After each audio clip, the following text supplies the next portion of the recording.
बड़ा सवाल अब यह है कि एसपी सलविंदर पर एनआईए को शक क्यों है। पठानकोट में मौजूद हमारे 3 संवाददाताओं ने उन वजहों को तलाशा।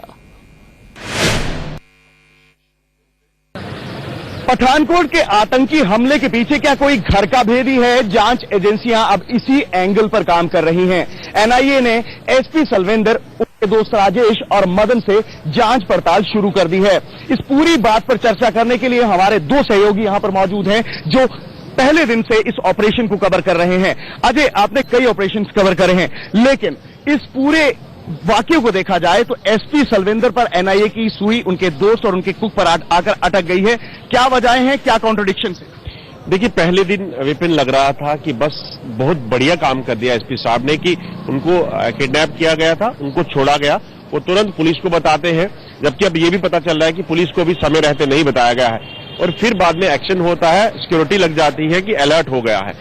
मगर वहीं देखने वाली बात यह है कि जब बयान इनके रिकॉर्ड हुए, चाहे वो पुलिस ने किए चाहे बाय एनआईए ने किए, कल रात को जो इनसे पूछताछ हुई है, जिससे वो जानकारी जो मिल रही है उसके मुताबिक इन तीनों से एनआईए ने फिर से पूछताछ की।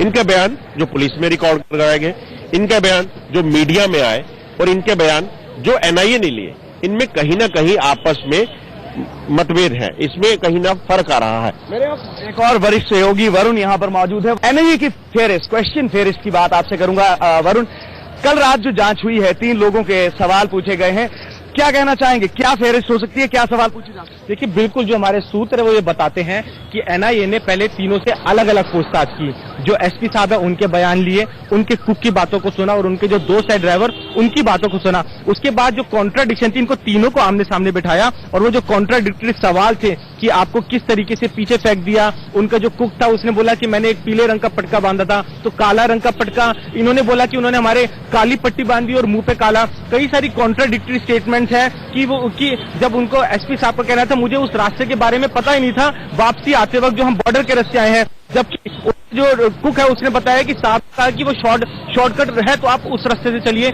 ये कॉन्ट्राडिक्टरी जो सवाल थे उनको सामने रखा, जिससे उनका जो जेस्चर, पॉस्चर, उनमें जो बदलाव जो महसूस किया, उस क्या वो शक के घेरे में उनको लेकर आता है? नहीं, इस तरीके की चीजों को भापा गया और अब इनको तीनों को दोबारा से आमने सामने बिठाकर पूछताछ की जाएगी। सबसे अहम, पूछताछ के बाद पूरा सीक्वेंस ऑफ इवेंट को कनेक्ट किया जाएगा कि एसपी साहब कितने बजे घर से निकले। अगर उनका कहना है कि वो शाम को 6 बजे निकलते हैं, तो वहां से जो टोल प्लाजा है वहां पर कितने बजे पहुंचोगे, उस समय की सीसीटीवी फुटेज है वो चेक की जाएगी। बाबा के पास वहां पहुंचे, क्या बाबा के दर्शन हुए नहीं, उनके स्टेटमेंट लिए जाएंगे। साथ ही जैसे कि उनका कहना है कि जब हमारे को आतंकवादियों से बचकर हम किसी तरीके से गांव में पहुंचे, गांव में किसकी उन्होंने दरवाजे को खटखटाया, कितने बजे उन्होंने पीसीआर को फोन किया था, वो हर एक सीक्वेंस ऑफ इवेंट को रिकंस्ट्रक्ट किया जाएगा। पठानकोट हमले को लेकर